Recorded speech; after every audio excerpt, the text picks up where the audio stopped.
தமிழர்கள் தமிழரை வெட்டி கொன்றனர். இது மிகவும் சிறப்பாக உள்ளது. ஐயா, இது நாகரிகத்தின் வெளிப்பாடாக நான் பார்க்கிறேன்.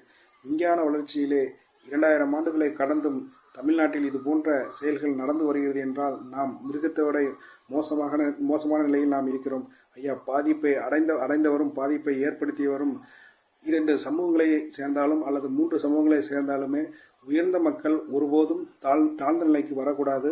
அந்த உயர்ந்த மக்கள் அனைவரும் தாழ்ந்தவர்களாக நான் கூறவில்லை. ஆனால் அந்த உயர்ந்த மக்களின் தரத்தை யார் தாழ்த்துகிறார்களோ அவர்களை உடனே நீங்கள் தான் ஐயா கண்டறிந்து அவர்களுக்கு நல்வழிப்படுத்தி நல்வாழ்க்கையை அமைத்து கொடுக்க வேண்டும்.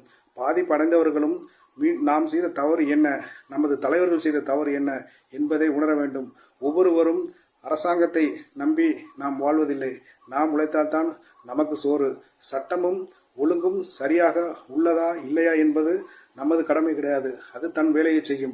ஐயா, பிறந்த பிறப்பிலே ஒரு நாள் இறப்பு உண்டு. அது இயற்கையாகத்தான் இருக்க வேண்டும். செயற்கையாக ஒருபோது இருக்கக்கூடாது. செயற்கையாக செய்யும் வேலைகளுக்கு நாம் அந்த தண்டனையை நாம் பெற்றோ தீர்வோம். நாம் எப்போதும் மனித குலத்திலே உயர்ந்த எண்ணங்களை கொண்டு உயர்ந்த செயல்பாடுகளுடன் செயல்படுவதே நமக்கும் நமது தலைமுறைக்கும் அது நன்மையாகும் என்று உங்களிடம் பணிவுடன் கேட்டுக்கொள்கிறேன். இதில் சாதிய பிரச்சனைகள் எதுவும் ஏற்படுத்தாமல் மனிதர்கள் அனைவரும் சமம்தான், அதிலே மாற்றுக்கருத்தில்லை. நமது மன அழுக்குகளை நீக்கி இது போன்ற செயல்கள் மீண்டும் தொடராமல் இருக்க மக்களாகிய நாம் தான் இதிலே நன்மை தீமைகளை அறிந்து செயல்படுவது நமக்கு நன்மை. எந்த தலைவர்களும் நம்மளுடைய குடும்பத்திற்கோ அல்லது நம்மளுடைய சுய வாழ்க்கைக்கோ உதவப் போவதில்லை.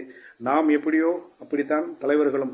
எனவே உண்மை அறிந்து இது போன்ற செயல்கள் தொடராமல் இருக்க தலைவர்களும் சிறிது மனம் இறங்கி மக்களுக்கு நல்ல விதைகளை விதைப்பது மிக நன்மை ஐயா.